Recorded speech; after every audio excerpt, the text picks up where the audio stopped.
atrevida a dar esta palabra, pero sin duda tú me la diste a mí primero. Gracias, Señor. Te bendigo por eso, Señor, en el nombre de Jesús.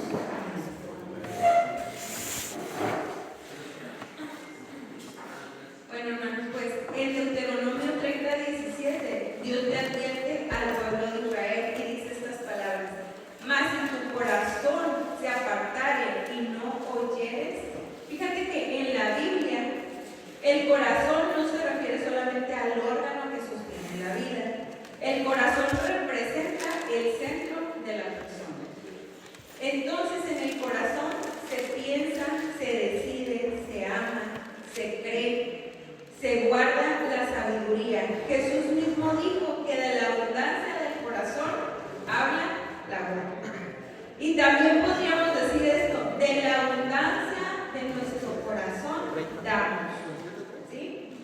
Y fíjate que hace algún tiempo yo traía esto en mi corazón y yo decía: Señor, yo quiero prestarte. Yo quiero prestarte, Señor, porque recordemos esa palabra que dice: el que da al pobre, a Jehová presta. Entonces yo traía mucho esto y yo decía: Señor, yo quiero prestarte porque yo quiero darle a alguien que no me lo pueda devolver él, esa persona, ¿sí? Que tú me des a mí, Señor. O sea, que esa persona no me pueda regresar, no, Señor. Entonces, pues dije: voy a darle a las personas que están más necesitadas de la congregación. Entonces ya fui con una hermanita, le llevé algo de comer, estuve con ella, oramos juntas en su casa.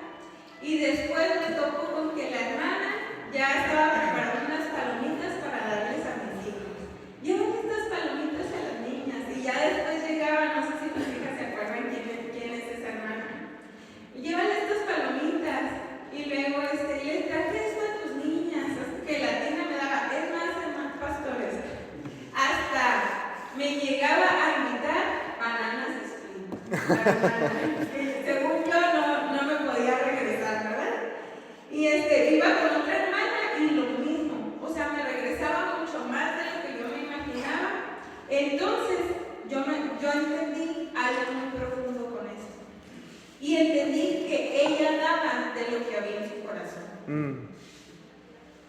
Por eso titulé este mensaje: damos de lo que hay en nuestro corazón.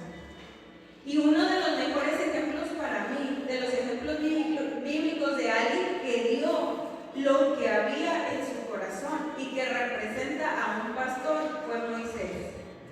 Y quiero hablarte en esta mañana de 4 aspectos de la vida de Moisés que revelaron lo que había en su corazón, ¿sí? Que lo fueron preparando, que lo prepararon y que revelaron lo que había en su corazón.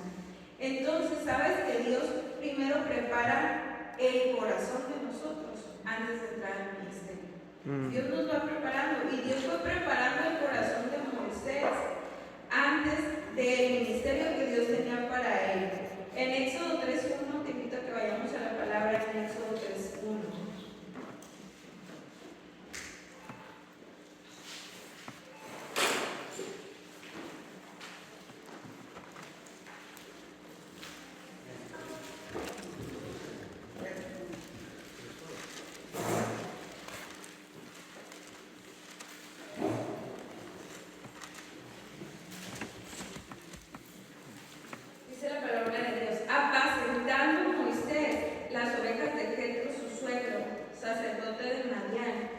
Llevó a las ovejas a través del desierto y llegó hasta Horeb, monte de Dios. Entonces Moisés estaba apacentando las ovejas de Jethro. Antes de que una persona pueda dar correctamente, primero Dios trabaja en su corazón. Antes de que tú y yo podamos dar correctamente, primero Dios trabaja en nuestro corazón. Entonces, antes de libertar a Moisés y al pueblo de Israel, Dios formó el corazón de Moisés. Alguien dijo esta frase que me encantó: cuanto mejor estamos por dentro, más valor aportamos por fuera.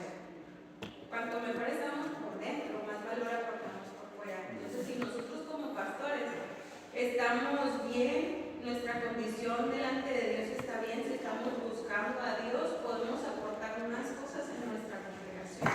Si como padres estamos bien, estamos trabajando en que Dios forme nuestro carácter, entonces podemos ser mejores padres, mejores esposos, mejores hijos. Entonces, yo te lo digo con todo mi corazón porque me siento a veces reprobada, pero pues Dios nos ayude, ¿verdad?, en esta etapa.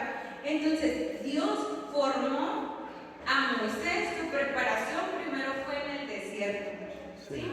Porque sacar a Israel de Egipto tomó poco tiempo. Pero sacar a Egipto del corazón de Israel tomó 40 años. Wow. Y de la misma manera, Dios tuvo que sacar a Egipto del corazón de Moisés primero. Recordemos que Moisés duró 40 años. 40 años fuera de Egipto en Madián. Y cuando las hijas de Jetro hablaron de él, cuando las hijas de Jetro le hablaron de él a su papá, ¿qué le dijeron? Un egipcio nos defendió de los pastores. Había mucho de Egipto en el corazón de Moisés todavía, que Dios quería trabajar en su corazón. Pero con el tiempo Dios fue transformando la identidad de Moisés.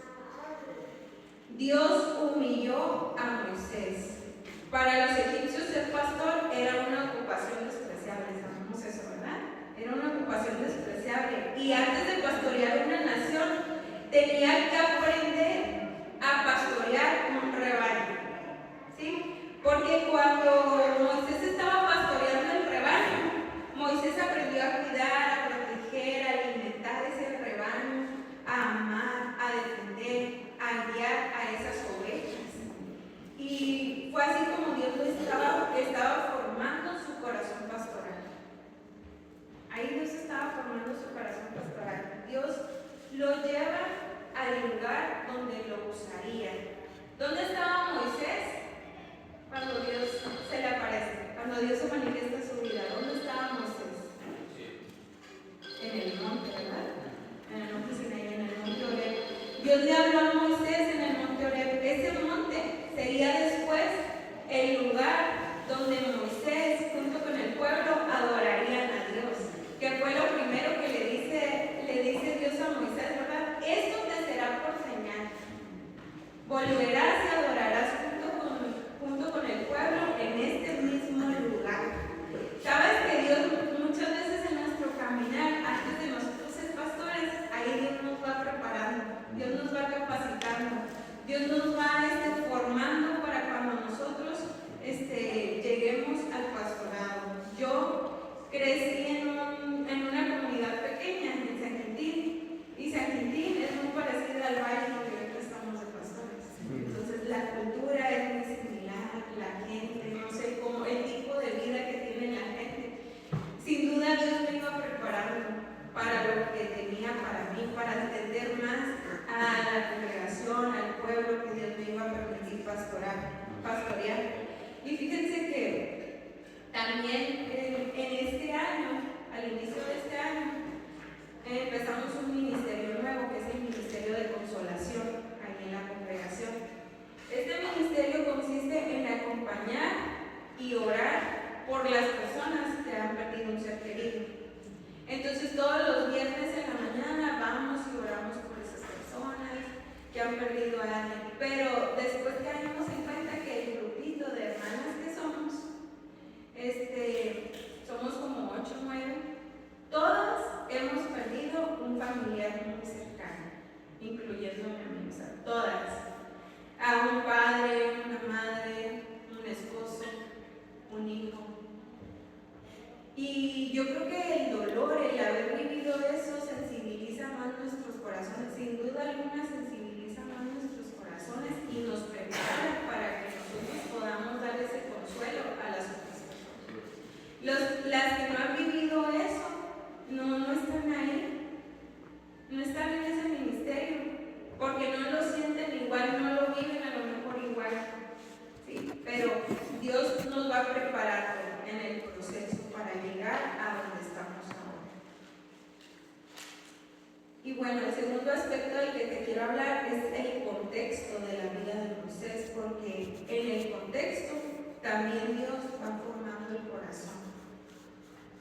contexto en el que vivimos. Fíjense que en Éxodo 1:22, Faraón ordenó: echad al río a todo niño que nazca, porque el varón representa algo muy especial. O sea, el varón ahorita está atacando mucho la hombría, y el varón representa al guerrero, el protector, el liderazgo del pueblo, el liderazgo espiritual.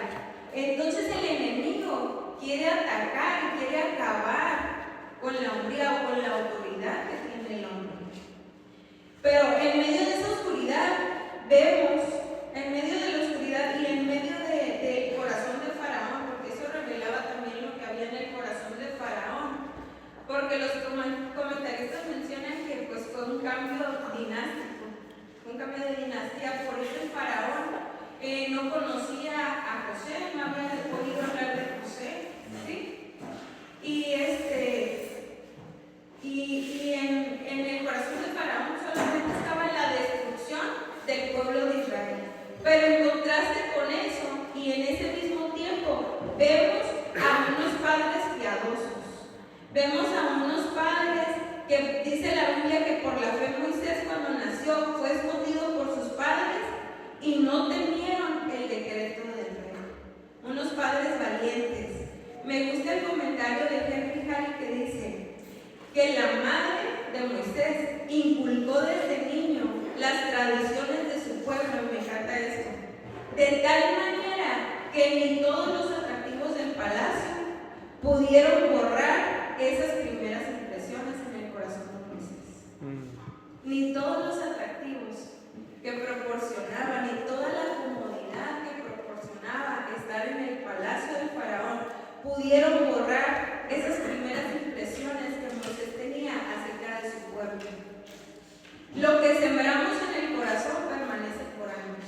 Lo que nosotros sembramos en el corazón de nuestros hijos trasciende.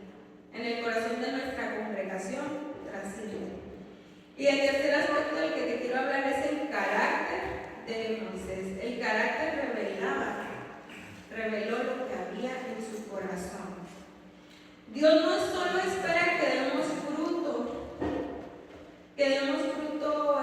biológico reproductivo, porque cuando Dios dice en Génesis, cuando Dios le da la bendición al hombre, ¿verdad? Dios le da la bendición. ¿Con qué palabras Dios le dice al hombre? ¿Qué dice? Fructificar y multiplicaos. Y si se fijan, es la misma bendición que Dios le da a los animales.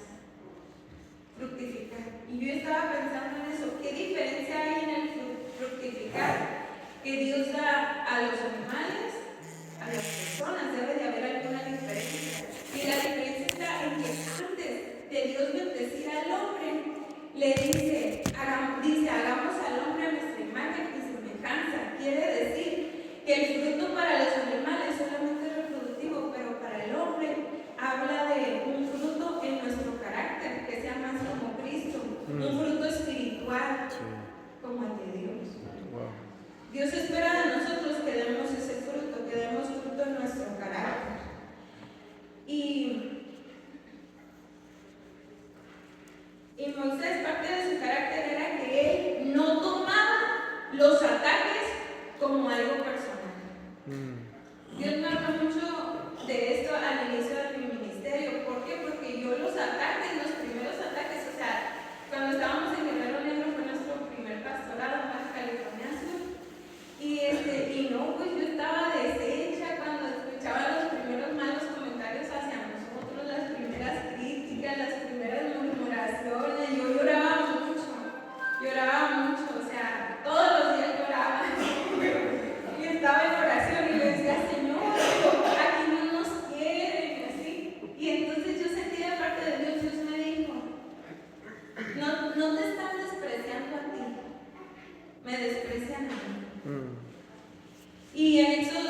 Sí.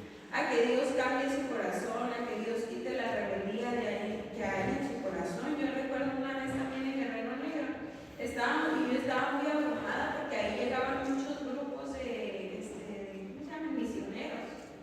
Y pues a veces tenían muchas cosas que hacer, ¿verdad?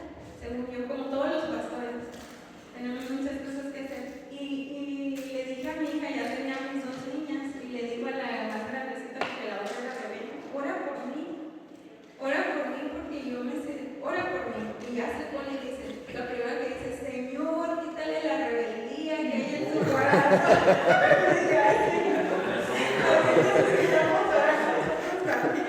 Que Dios toque los corazones. Moisés también parte de su carácter es que fue paciente con el pueblo. En Éxodo 14, el pueblo volvió a quejarse. Y ellos decían, mejor hubiéramos sido esclavos. Fíjense esta frase. Esta frase se me quedó a mí mucho, la tuve ahí un tiempo en mi mente, porque los egipcios decían, mejor hubiéramos sido esclavos en Egipto que morir en el desierto. O sea, preferían la esclavitud de Egipto. ¿Cómo estaba su corazón? Y no sé si esta fue la primera queja del pueblo de Israel cuando salieron de Egipto. Para mí, yo estaba leyendo, para mí esta fue la primera queja que ellos decían, ¿no? Porque ya se iban a morir según ellos en el Mar Rojo. Y Moisés, con toda la paciencia del mundo, ¿tú qué hubieras hecho? Si tú estuvieras en su lugar, ¿qué hubieras hecho?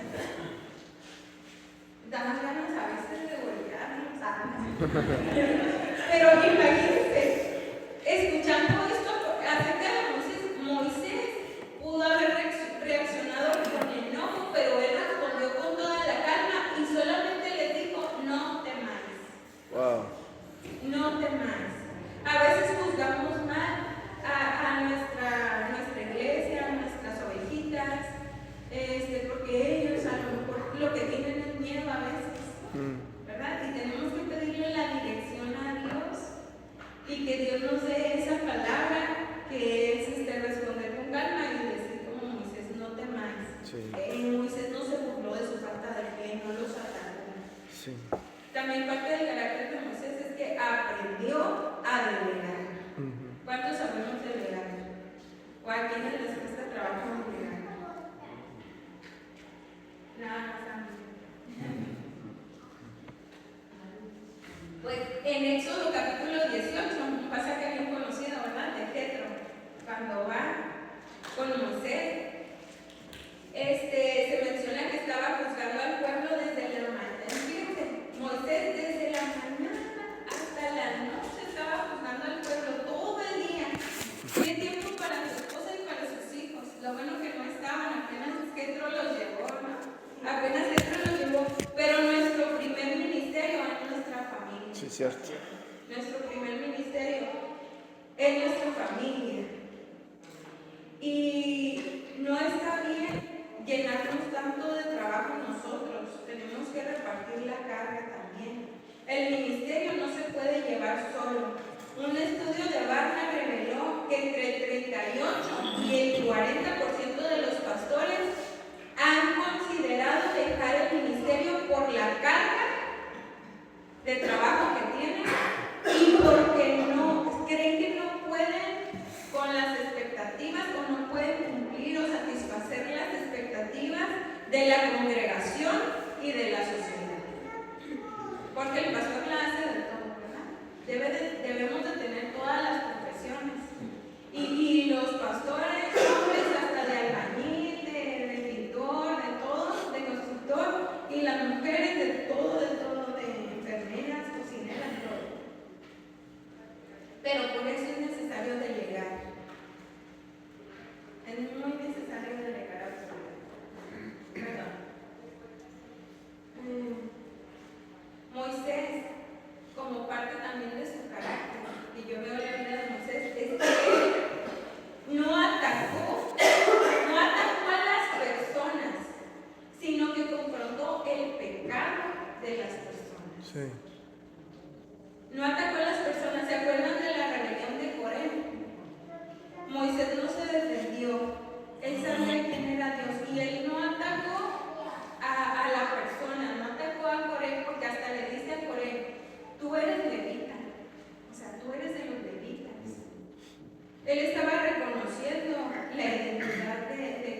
pero estaba reprendiendo lo que había hecho, el daño que había hecho.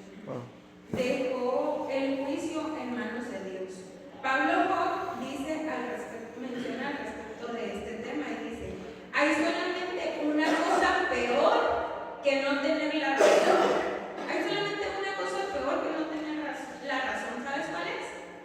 Tener la razón acompañada de un espíritu incorrecto. O sea, tú sabes como pastor muchas veces que tienes la razón, pero en ti está el poder de hacer el mal o el bien a esa persona, de dañarla o de bendecirla, con tu forma como te conduces con ellos, cómo los exhortas. Dios nos habla mucho a mi esposo y a mí en este año, al inicio de este año, de exhortar con amor.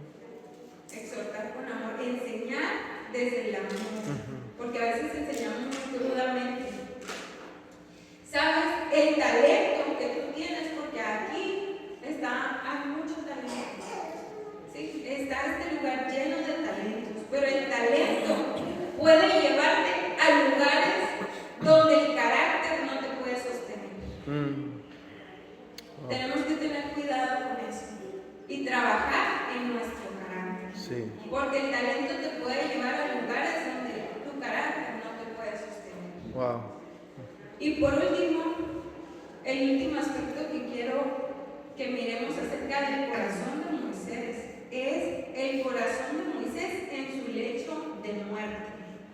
Y esto me llamó mucho la atención, que en Números 27 Dios le anuncia a Moisés que su muerte se acerca.